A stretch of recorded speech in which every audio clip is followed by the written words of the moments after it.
Adam Schefter at ESPN says there's 275,000 people. Well, that was some party in downtown Detroit. 775,000 people, shattering the NFL draft attendance record.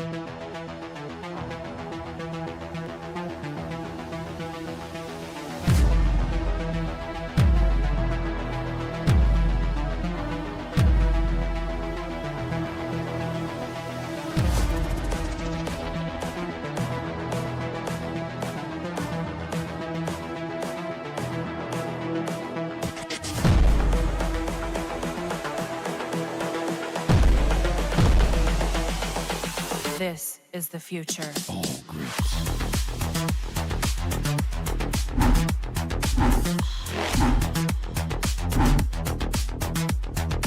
Evolution.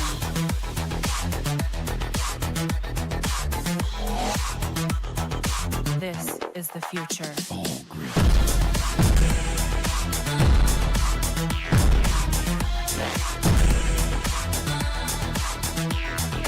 Evolution.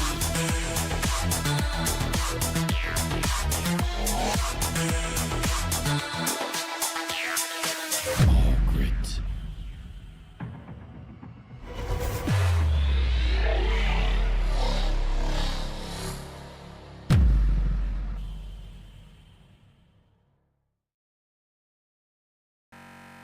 Picked up by the Lions. Intercepted. Aiden Hutchinson coming back down the right side. All right. Hey, good evening. It is Off the Cuff Podcast. I think that almost went smooth, except for wrong intro. I can't win them all today, but I think I got most of it figured out today. What a day. What a day. All right, y'all. We've got some information to pass along tonight. Won't be an extremely long podcast. I got to do a pulmonary stress test tomorrow.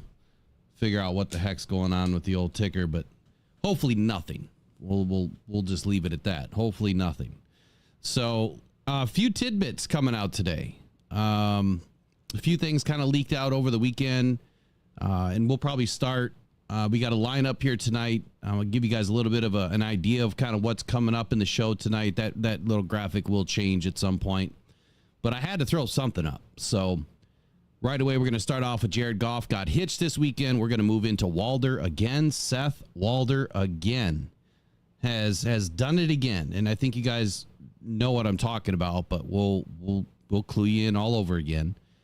And kind of like the thumbnail said, we've got a Detroit Lions defender that is considered to be overpaid, and it was an acquisition this year, 2024 acquisition in the offseason. Kevin Zeitler, still battling injury. We'll talk about that. And the Lions offensive line, topic I wanted to talk about this morning is, can our offensive line be better than they were last year?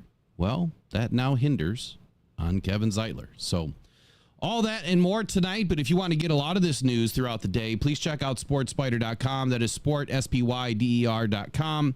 Get all your news in one place. They do an excellent job. You guys can kind of make your own little network of podcasts and articles, journalists, favorite people you like to read from. Every sport from MLB, NHL, college, NFL, all the way down to snowboarding. I mean, they have everything. MMA, you name it.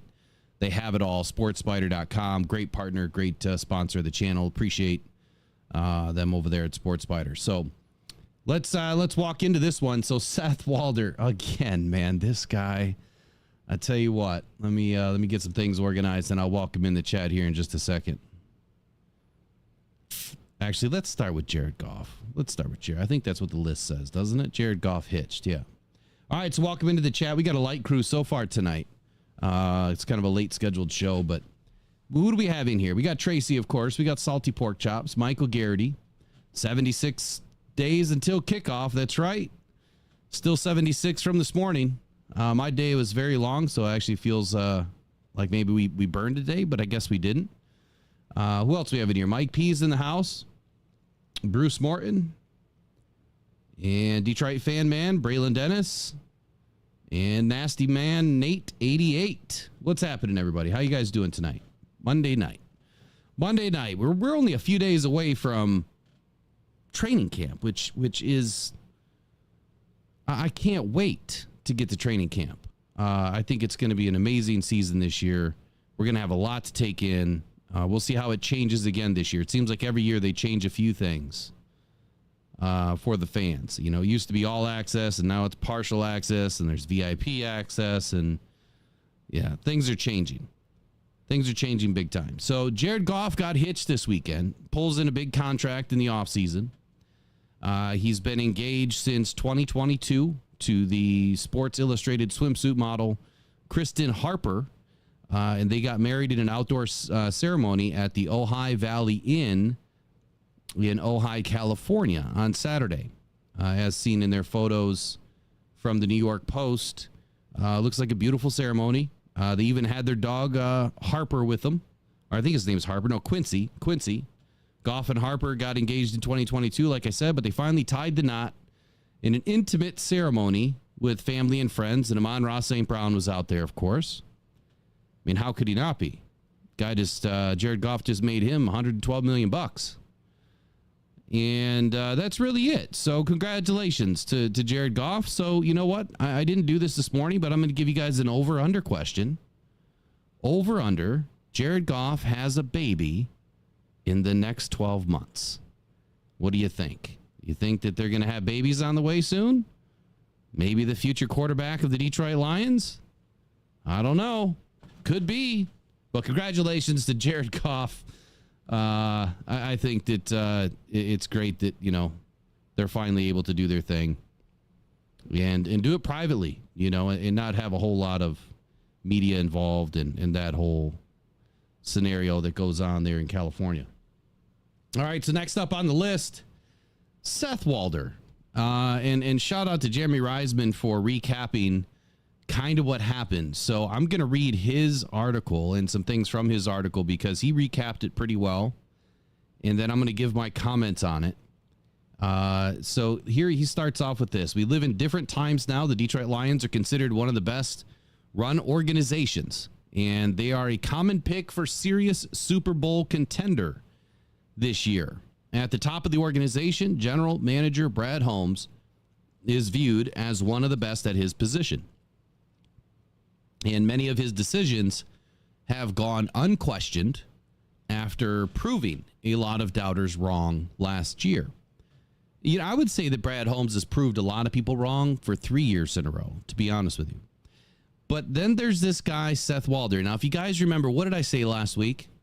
When I said, okay, so you had this to say about Jared Goff's contract. What are you going to say about Trevor Lawrence's contract?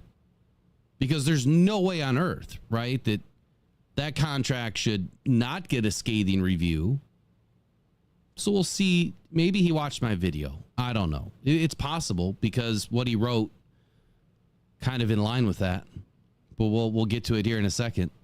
So ESPN Seth Walder stands in defiance of the conventional norm.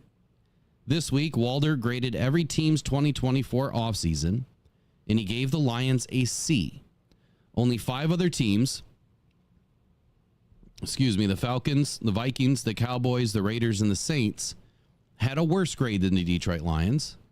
And Walder's argument basically boiled down to one decision and one decision only.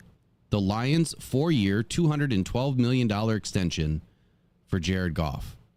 And this is what he had to say. Same thing from last week. It's not a move I can endorse at that price, and it has the potential to hamper the organization for years. Goff is a divisive talent, but I think most would agree he's not a top 10 quarterback, and that offensive coordinator Ben Johnson deserves a fair share of credit for Detroit's offensive success. If Johnson leaves for a head coaching job in the near future, how effective would Goff be? It's a fair question. It's not a fair question because I said that last week. Ben Johnson is not the only piece to this. You still have 10 other guys on the field not named Jared Goff, and you still have multiple guys behind and around Ben Johnson, namely head coach Dan Campbell, that are heavily involved in this offense and creating this offense. It's an offense that Jared Goff is heavily involved in creating from day one. So Jeremy goes on to say that while I do believe it's a fair question, I don't think it's an entirely fair to just hand all of the offense's success to Ben Johnson. It overlooks the hard work that Goff has put into becoming a better player. So this is, I'm going to skip down a little bit, and then I'm going to come back to a couple of tweets. But I said, okay, Jacksonville hands out this crazy contract to Trevor Lawrence, who's done zilch in the NFL. Like nothing. I think he's 1-1 in playoffs. So he's been to the playoffs twice. He's lost one, won one, or did he win one last year and then lose one? Must have won one, lost one in the same year. Either way, I don't remember, but I know he's probably 1-1. I think that's where he's at. But really, when you compare that to Jared Goff, it's nothing. Now, of course, Jared Goff's been in the league a little bit longer, but he hasn't done anything comparably to earn a $55 million contract. I mean, let's just be real here. Just because Jared Goff got paid doesn't mean the next quarterback has to get paid better. Like, the dude's got to earn it. What happened to earning it? What has he earned? What has he done? Are you paying him now so you can stay away from the curve? Excuse me. In the curve, I mean, really the influx of quarterback contracts that are about to hit and how high they're potentially going to be over the next couple of years. I mean, obviously you had to do something with them, but paying him $55 million probably wasn't the answer. So Jeremy Reisman's article goes on to say this. What makes Walder's grade particularly co-founding is how he reacted to the Jacksonville Jaguars offseason. Just last week, the Jaguars topped the Lions by handing Trevor Lawrence a 5-year, $275 million extension. Certainly, this should be viewed as reckless as Detroit's move, considering Lawrence's recent struggles. Let's see what Walder thinks. And here's a quote from Walder. Though it's big money, Lawrence's deal is not among the top 10 contracts in terms of APY over the past decade after adjusting for cap inflation. What does that have to do with anything? Nobody cares about the last decade or the top 10 contracts over the last decade. We care about now and what's in the future. What Jared Goff was paid over the last decade, hasn't been in the NFL that long, has nothing to do with his contract right now. Like zilch, nothing. So Walder went on to say that it's closer in line to Dak Prescott's deal in 2021. According to historical contract data, from Over the Cap, I'm a believer in Lawrence and think signing him now makes sense. Okay, so he's a believer in Lawrence. Maybe the Jacksonville Jaguars are his team. I don't know. The price will go up next year because of cap inflation, but also because he'll likely be coming off of a better season. So you tell me, you tell me, what did Jacksonville do this offseason that was as good or better than the Detroit Lions? Can anybody tell me? Can anybody tell me what Jacksonville did? Matter of fact, let's look, because I haven't looked and I can't remember every team. So Jacksonville, let's start with their draft picks. All right, round 1, they got Brian Thomas Jr. Okay, they got a great receiver. Round 2, they got Mason Smith, a defensive tackle out of LSU. And then round 3, they got Jerrion Jones, a cornerback out of Florida State. And then round 4, they got Javon Foster, an offensive tackle out of Missouri. Okay, so out of all of that, they got one player. One player for their quarterback. One. So let's look at their roster.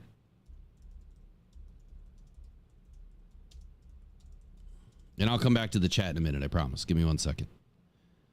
So free agency for the Jacksonville Jaguars, according to ESPN, they signed Eric Armstead. Okay, that's great. Defensive position, though.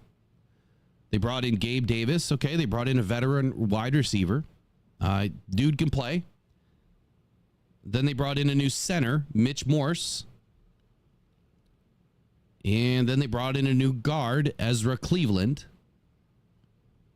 And then they brought in a safety, Darnell Savage, a kicker in Joey Sly,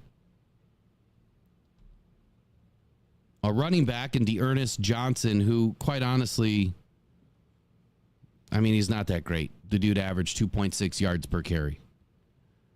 They brought in another defensive tackle in Jeremiah Ledbetter, a corner in Ronald Darby, Devin Duvernay, wide receiver. I mean, so they made some moves, right? But I'd say they did a lot more on the defensive side of the ball than they did on the offensive side of the ball. So they brought in Gabe Davis and they brought in Brian. What's his name? Wide receiver.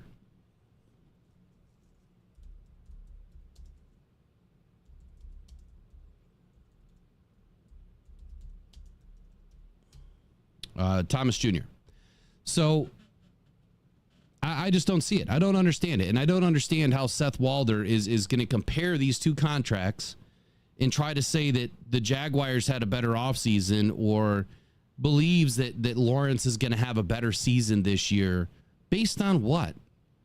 The Lions brought in a Pro Bowl guard in the offseason. They brought in a Pro Bowl corner or two, and they brought in two veteran corners and then went and signed two of the best corners in this draft, or went and plucked two of the best corners in this draft. That's going to help Jared Goff because Jared Goff didn't have a great defense last year in the backside of the field to help deliver him more opportunities. And what I mean by that is maybe an interception here or a fumble there or a stop here, a swatted pass there. I mean, that defense is only going to put the ball in Jared Goff's hand more often, and that's exactly where the opponent doesn't want the ball. You want it out of Jared Goff's hands. So let me see what else this guy had to say.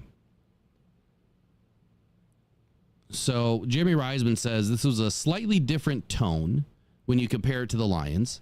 And he said, listen, I get it. Lawrence is still very young, and there's certainly an understandable perception that he has a top 10, if not a top 5 potential in this league. I wouldn't agree with that.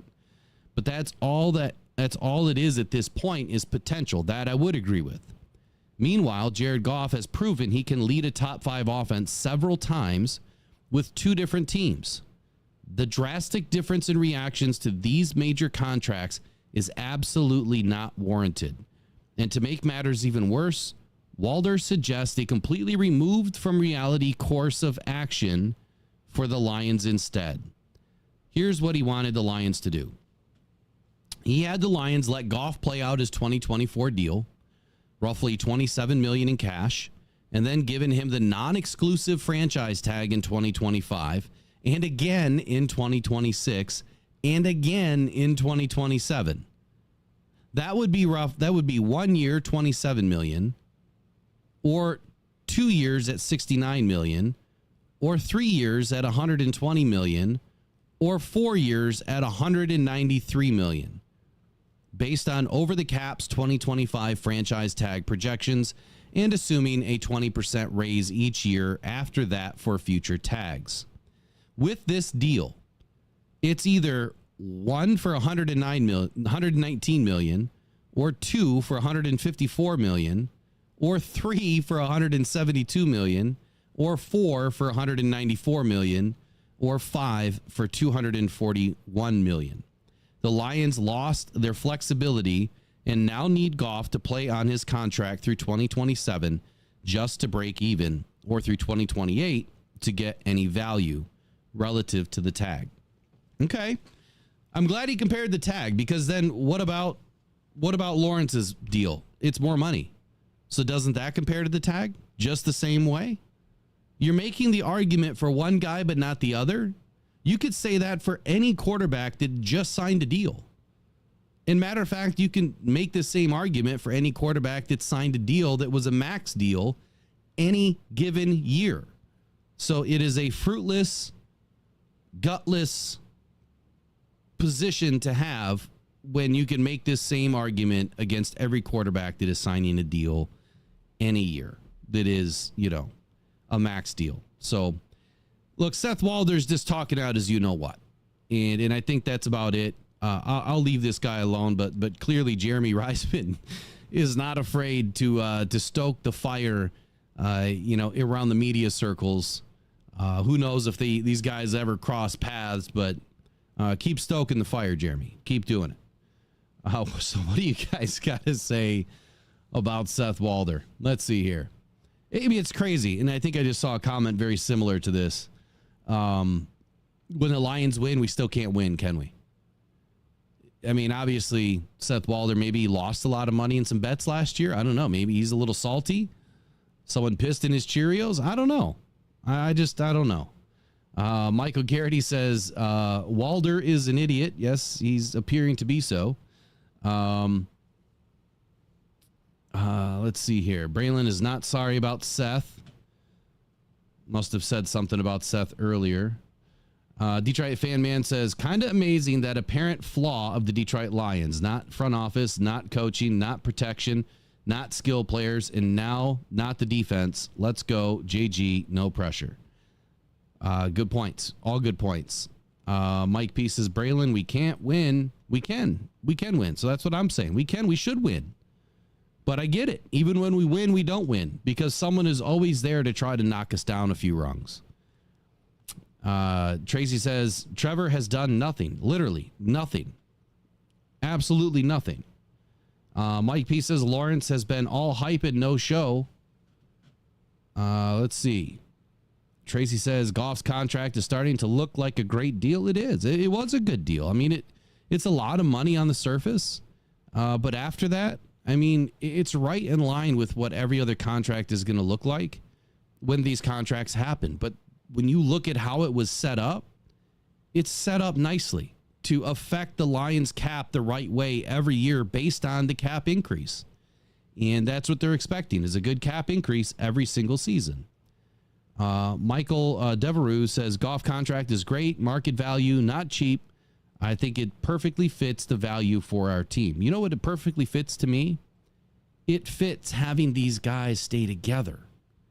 Having this team have their best opportunity to win in 2024 and beyond. It starts with Goff. If you don't have a great quarterback, forget about it. You can win with, subpar quarterbacks if everything else is working in your favor.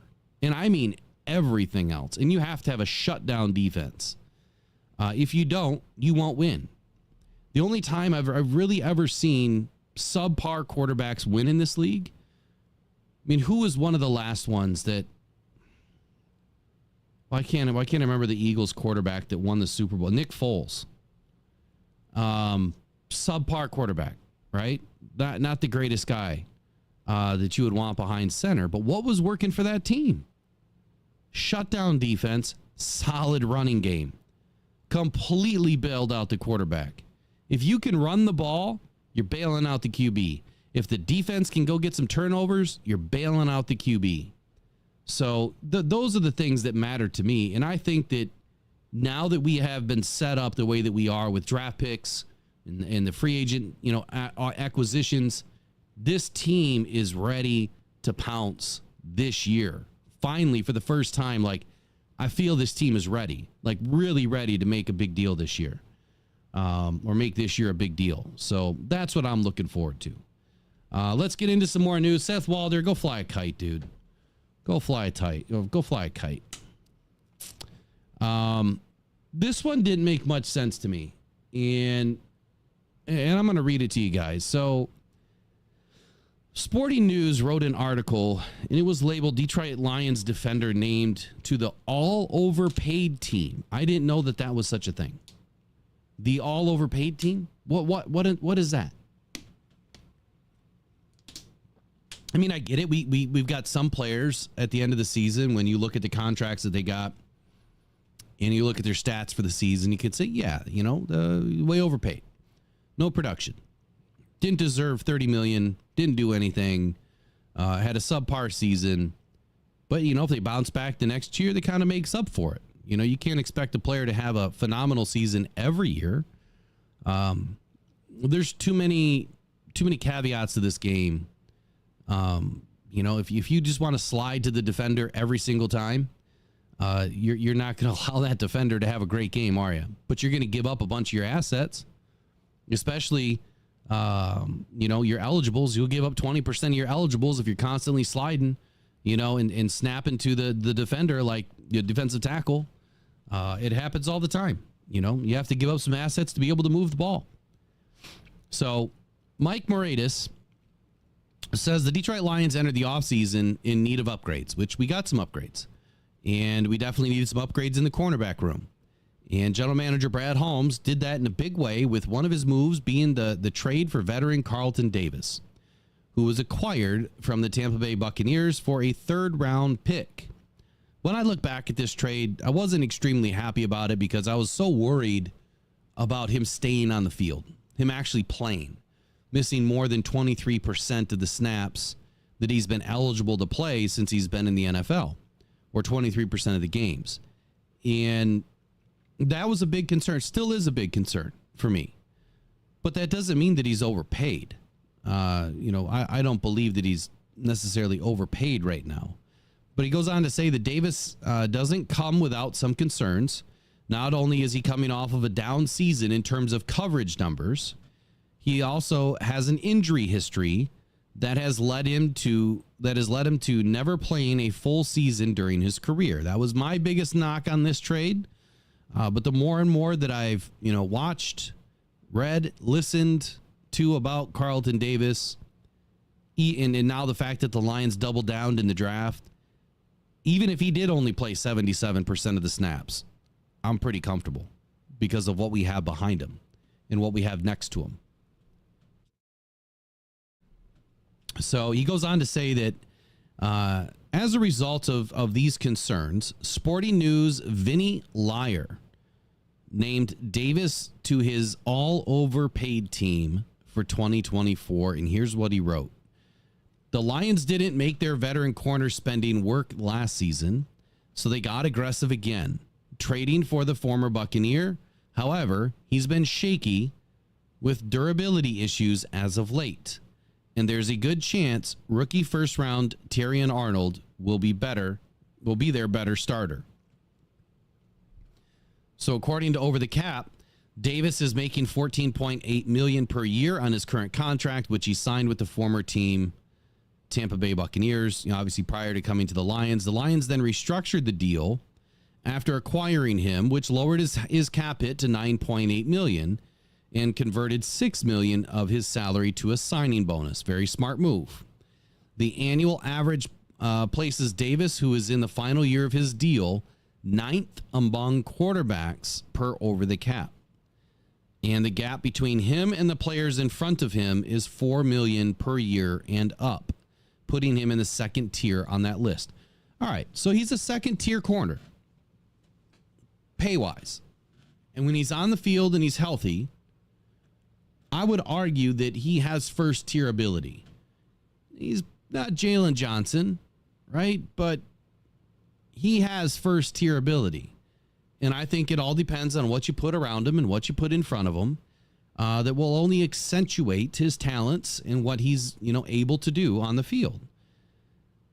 Did we really overpay for a corner, or were the Lions, making sure that they had somebody that could step in? And thankfully, they went out and did this deal because of what happened with Cam Sutton. So there is no way, there's no chance that I would ever say that the Lions overpaid. Even at the dollar amount that they paid for him, even if he's no worse than Cam Sutton was last year, I still wouldn't say they overpaid, because they would have been left without anything had they not signed somebody. But they didn't just get him. You have to also look at Amik Robertson and look at that deal, which is very favorable to the Lions. I think it was a 2-year, $9.5-ish million contract or something in that range. So when you meld everything together, you have a pretty healthy DB room, cap-wise, individual-wise, and then you double down in the draft and brought in 2 guys. Now, whether Cam Sutton, affected the Lions having to go in and draft 2 corners to kind of make up for the loss or not, we'll never really know if that was Brad Holmes' real plan. But it was a smart plan. It was the right way to do it. And now we're set for the future. So there's no way I could look at this and say that he overpaid. There's just no way. And I'm not just saying that because I'm a Lions fan. I mean, I'm giving you my honest take here. I look at everything from the totality of it, all encompassing here. They brought in 2 guys, not just one, Carlton Davis and Amik Robertson, for the cost of 1 year of Jalen Johnson. They got 2 guys, one of them for 2 years, one for 1 year. They got 2 corners in the first round and the second round. So you've got one guy for 5 years, another guy for 4 years, another guy for 2 years, and another guy for 1. That means they can reload up next year. They can get rid of that $15 million cap hit or $10 million this year cap hit to Carlton Davis and either draft another one in the first round or bring in another, veteran free agent to come play some ball in Detroit. They have options. The good news is they have options after 1 year. They don't have to tie him up. They don't have to give him a bigger contract. And if he does crap the bed, well, you only invested 1 year. And the Lions should get a large amount of money back out of that Cam Sutton deal. I understand because I posted the video about the grievance being filed. But let's just say the Lions win. If they win all of that and they get all that money back, what did we really pay? Nothing, because we got that money back. Then you only paid about $4 or $5 million for Carlton Davis when you wash everything. So that's how I look at it. We're still down a player, but at least the money washes. So that's where I'm at. That's where I'm at. Let's see here. What do you guys have to say? Yeah, Chef Talks, his last name is Liar, Lyer. Yes. Chef Talks Lion says, the like button requires smashing, so get to it. You heard him. You heard the chef. He ain't going to cook or he's going to serve you a cold meal unless you smash the like button. Demigod313 says, where do we think the defense will rank? I have a feeling it's not enough. The D-line is your worry. So this morning we had a conversation about that. And, I felt that the Lions defense would rank somewhere in the top 10 overall. I think that they can get there. I think that they'll pull in at least a top 15 passing defense and a top 5 run defense. Combined, I think that they'll be in the top 10 this year. I'm not worried about the defensive line at all. I think it's going to be one of our strengths. I think that we have too many good players. Got to get past the headlines. You got to get past, some of the other people out there that are just always poo-pooing the defensive line. But the Lions are in great shape. I mean, we talked about Mekhi Wingo this morning. He's on my breakout player watch this year. I didn't care that he was a 6th-round pick. We compared everything between him and Aaron Donald and a couple of other players. And no, there's no direct comparison between him and Aaron Donald. It was comparing the size, the speed, all of the combine drills, and how Aaron Donald's score was so high, yet they said he was going to be an average backup at best. And then Mekhi Wingo's scores were good, but not near Aaron Donald's, and he was supposed to be an eventual starter.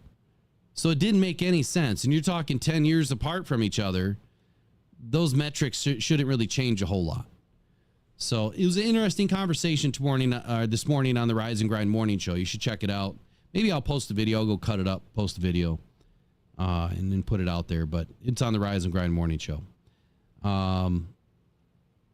Joseph Olsen says Disner is the capologist. Lions have an outstanding management. That they do. They absolutely do. Demigod313 says, did Lions release Will Harris long time ago? Long time ago. So Chef Talks Line says, Will Harris needs to sign with the team soon. I'm getting worried. Nah, he's not coming back. There's no room. There's no room for him anyway, unless we suffered some crazy injuries. So I'm really not too worried about Will Harris. Speaking of injuries, I don't have the drum roll. God, that bottle's loud. Speaking of injuries, Kevin Zeitler. So there was an article that came out earlier. I don't know who wrote it.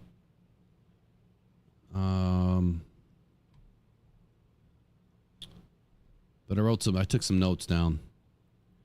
Kevin Zeitler. Still battling some injury from last season. As we know, he was injured, I think, missed week 17, week 18 and then came back to play in the playoffs.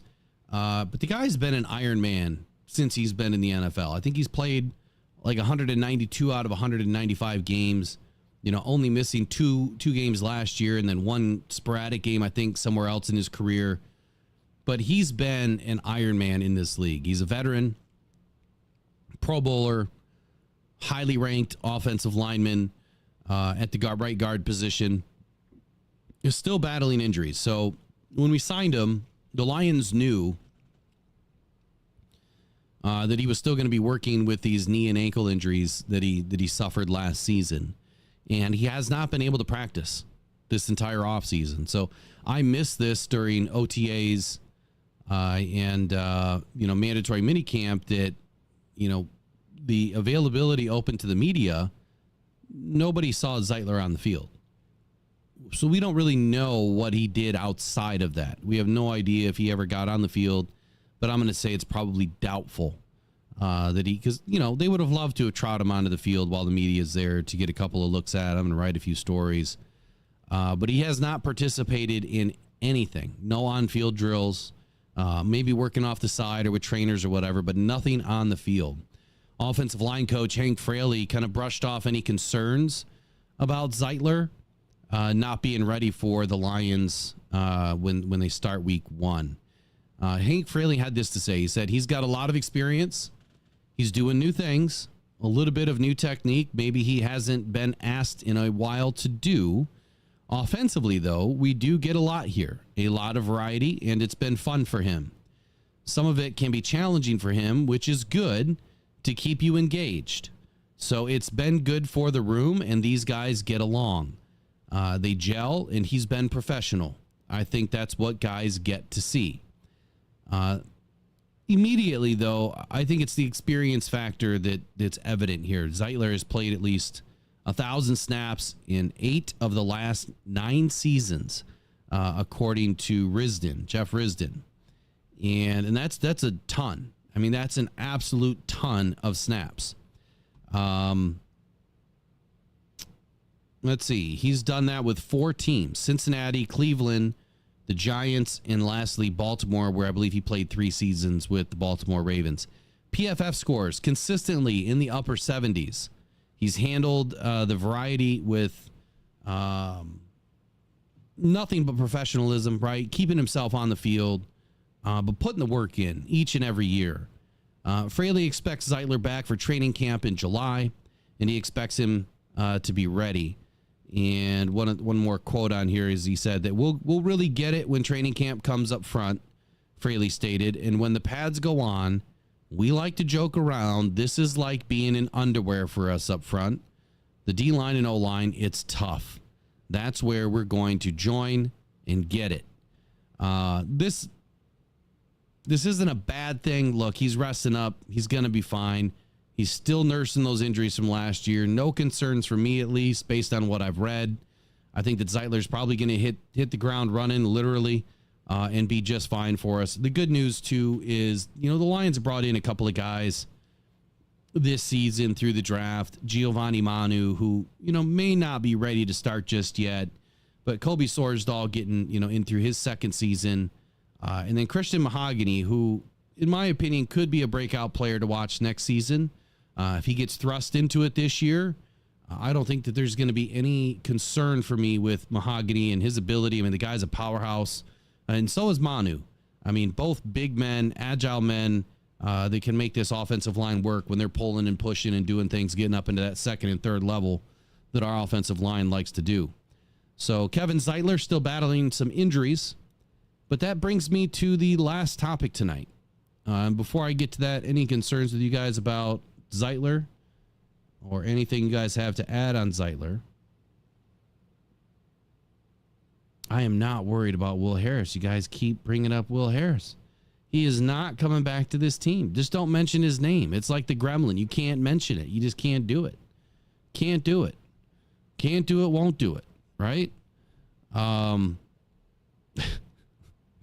this morning was such a cluster. Unbelievable. So, last up here. Before I get to the last one, though, let's talk about some fantasy sports betting for a second, or some fantasy. Just pure fantasy. If you guys want to play in some fantasy leagues this year, Rocked On Detroit Lions is going to be hosting some fantasy leagues this year.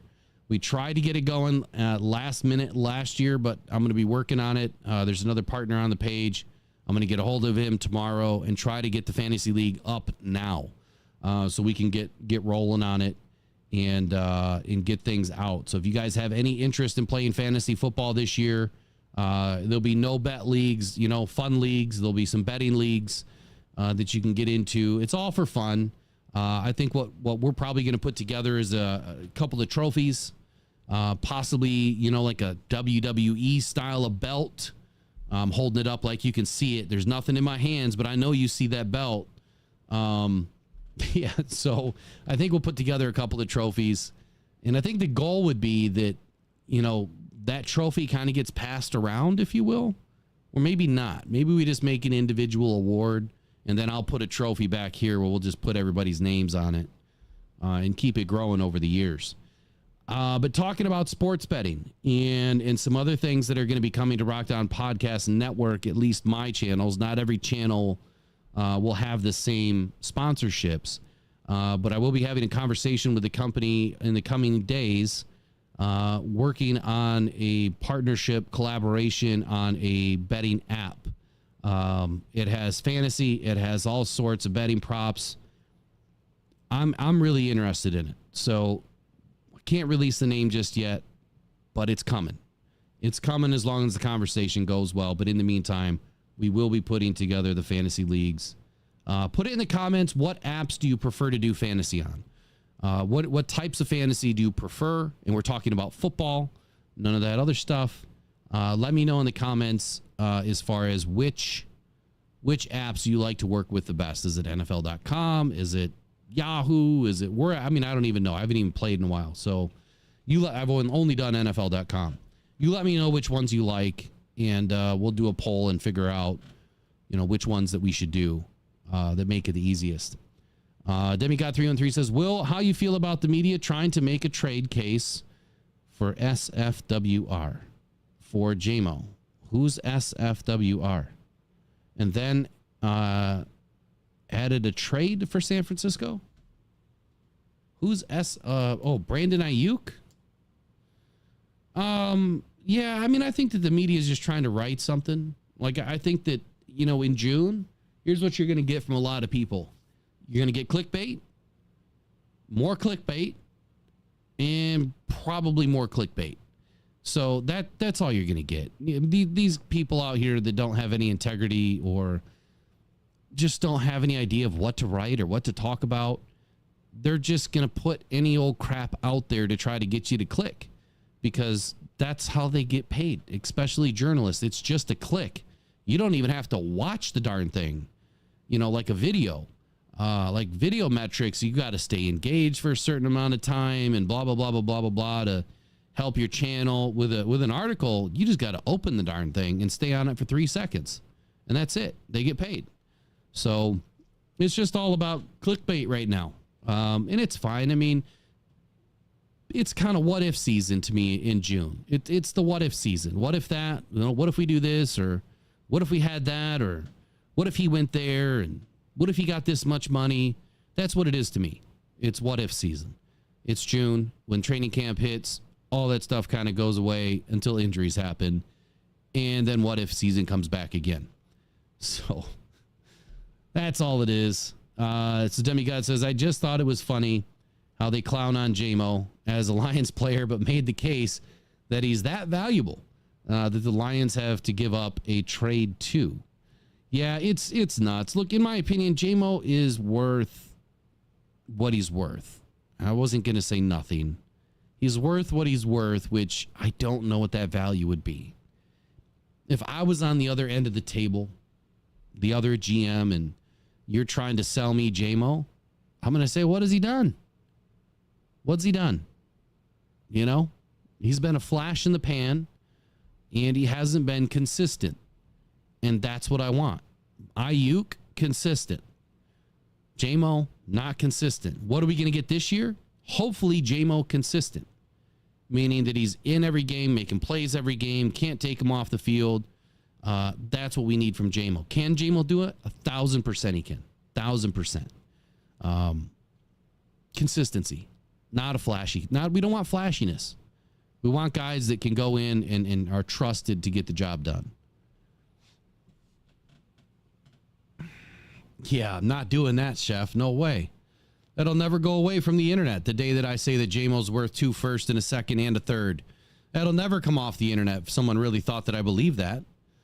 I don't believe that, though. But see, now I said it. So you can probably clip it, and then it'll make its way around, and people will think that I said that. But, is what it is. All right, last topic. Last topic tonight is Lions O-line. Lions offensive line. Can they be the best ever? Are they going to be the best ever in 2024? That is the question that I'm going to try to answer tonight. And with your help, we're going to get there. So, first and foremost, the Lions were ranked as the second best offensive line last year, according to PFF. Their best lineup was Taylor Decker, Jonah Jackson, Frank Ragnow, Graham Glasgow, and Penei Sewell. Heck of a lineup. Jonah Jackson, in my opinion, was the weakest link on that team of 5. And that's saying a lot, because when Jonah was in, the run game was different. He wasn't the greatest, I felt like, in pass blocking situations, but in the run game, it was different. And he's a damn good guard. He's just not elite enough, in my opinion, to want to pay that kind of money. Could he be elite? Sure. But he wasn't elite yet. Is what it is that we lost him. Excuse me. I was clamoring from the get-go. Jonah's not coming back, number one. Number two, Graham Glasgow is the guy that you want. Watching Graham play last year and looking at all of his stats, he was on fire, man. He played like a different dude. I haven't seen him play that well ever. And I can't say I watched a ton of tape before, but I did browse some of his tape, some of the games, when he was coming to the Lions the first year. And he played so well last year. And I think part of it is that the cast around him, but he feels so comfortable. And I think that's the biggest thing. You have to be comfortable. So, according to PFF, the Detroit Lions offensive line lived up to its expectations. And at times, they were the best unit in the league last year. The group also endured a lot of rough stretches with injuries. A couple of rough patches, especially against the Packers in that one game on Thanksgiving, and then the Bears shortly after. Not great games for the offensive line. Obviously, the Ravens kicked our tail all over the place. But if you really look back at last season, those are probably the 3 worst games that this offensive line has had in the last 3 years. And I know we've lost a lot of games before that. But if you look at where that line has been, this last year they played so much better and together. Frank Ragnow was the highest graded center in the NFL last year, 88.1. And we were just talking about this the other day. Who's the best center in the league? With Jason Kelce out, man, it is hard not to say Frank Ragnow. Best player on the team, obviously, Penei Sewell. Sewell played 1,178 snaps last year, tied for the most by an offensive tackle last season. He earned a 93.1 run blocking grade in 2023. The second highest figure by an offensive tackle over the last 5 seasons. That's absolutely incredible. The Lions, when you look at PFF's top 20 or top 25, I forget what the list is.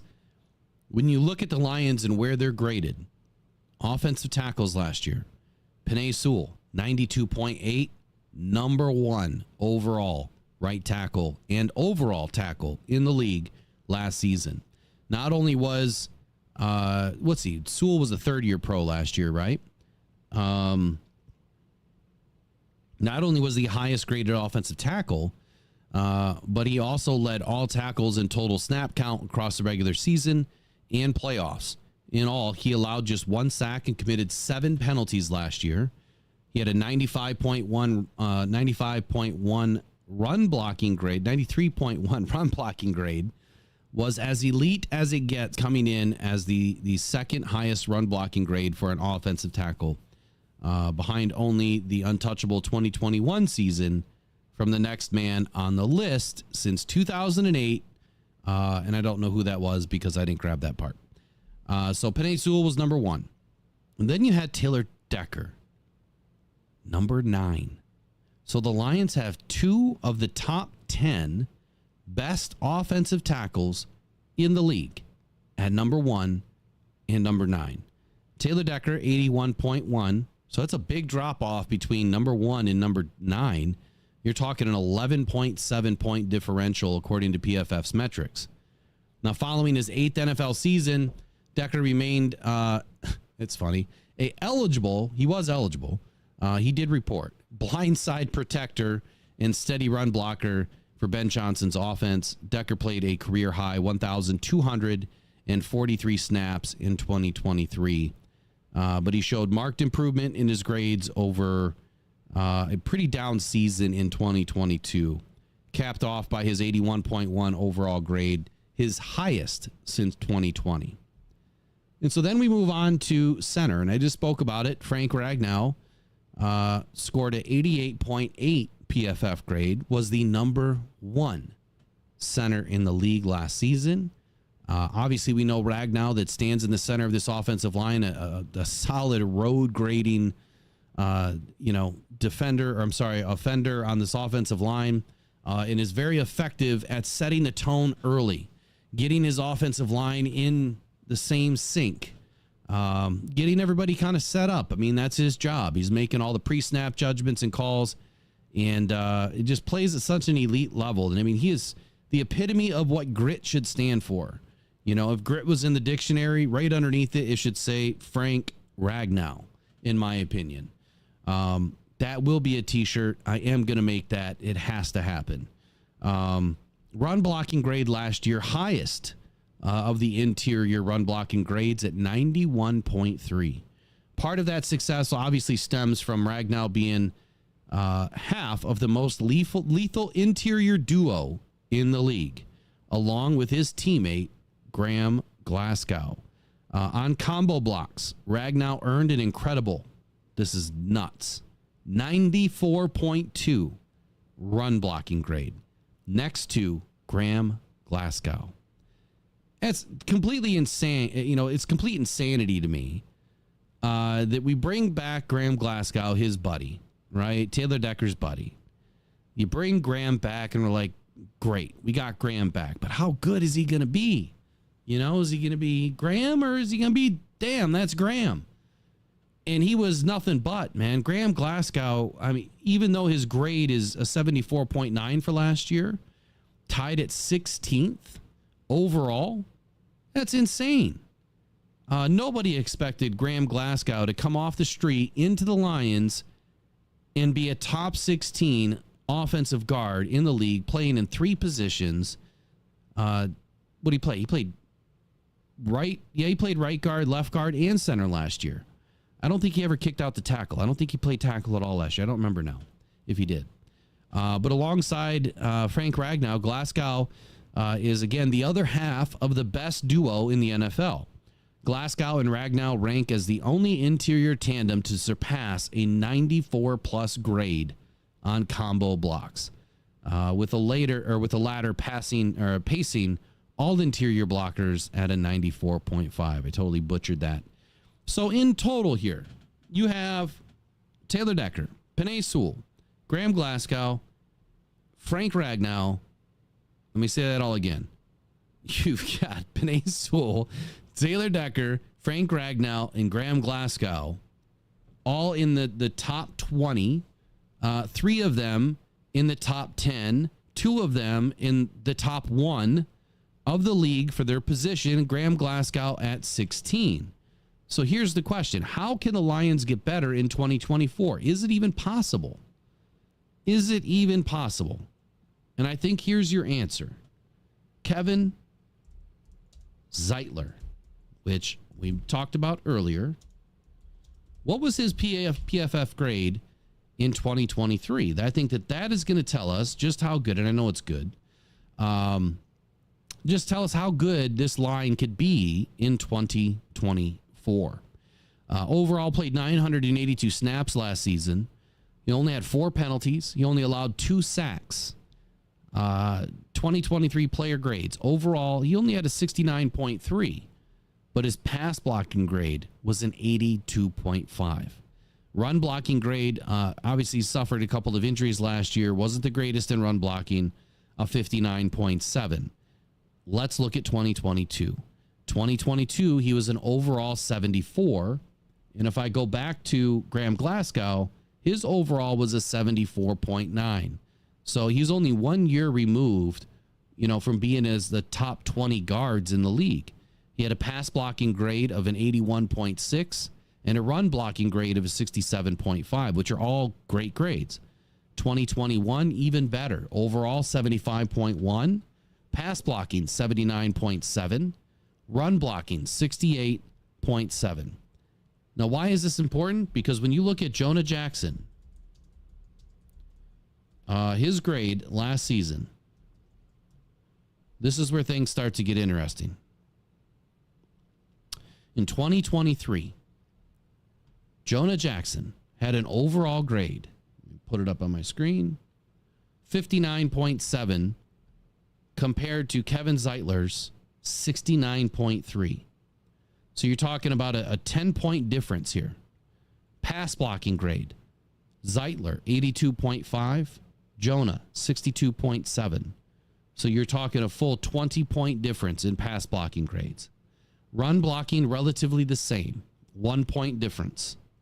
Snaps, Kevin Zeitler beat him out by 200 snaps. So you're talking a perennial Pro Bowler in Kevin Zeitler. I mean, someone who's been to multiple Pro Bowls. You're talking about a guy that's been in the league for numerous seasons. He's played for numerous teams. He's seen all different sorts of, lineups from different teams across the NFL. And now he's stepping into arguably the best offensive line in the league. And this is another elevation. Graham Glasgow is only going to get better in his second season back with the Detroit Lions. This, to me, is who is going to help make this offensive line that much better in 2024. I think it all hinges on Kevin Zeitler and staying healthy, but it's his experience that I believe is going to be, bar none, the reason why this team is going to level up in 2024. So that wraps up all of our topics tonight. Let me check the chat real quick. Again, I appreciate you guys all joining in tonight. Don't forget, there's still links in the bio or in the descriptions if you guys want to help out Earl Hodwalker in the GoFundMe. Again, we blasted the goal. You guys did a great job. Over $1,700 raised in just 48 hours or 72 hours, whatever it was. Excellent job. I can't say thank you enough for helping out a total stranger. I mean, you guys don't know who this individual is, and you stepped up to the plate. It really means a lot. That's what Lions fans are all about. That's why we are the best fans in the world, and always will be. So you guys have been great tonight. Appreciate you guys all hanging out and joining in the Off the Cuff podcast here tonight. Rock on Detroit Lions. We'll see you guys in the morning. Actually, no, apologize. Won't see you in the morning. I've got my pulmonary test in the morning, so doubtful I'll be able to go on in the morning and still make it there on time. If you see me crack open at 7 a.m., great. Otherwise, I'll see you guys sometime on Wednesday morning. Maybe I'll have that pop-up tomorrow, though. Be ready. Might have the pop-up tomorrow because we still have some giveaways we got to do. All right, you guys, take care. Go One Pride. Go Detroit Lions. We'll see you all in the next one. Bye-bye. Picked up by the Lions. Intercepted. Aiden Hutchinson coming back down the right side. Adam Schefter at ESPN says there's 275,000 people. Well, that was some party in downtown Detroit. 775,000 people shattering the NFL draft attendance record.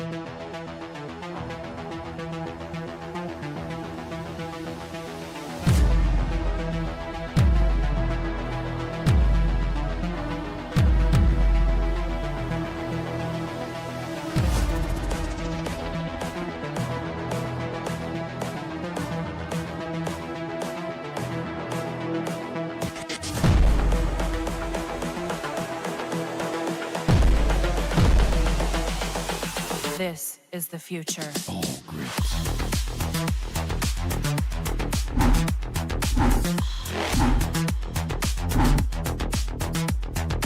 Evolution.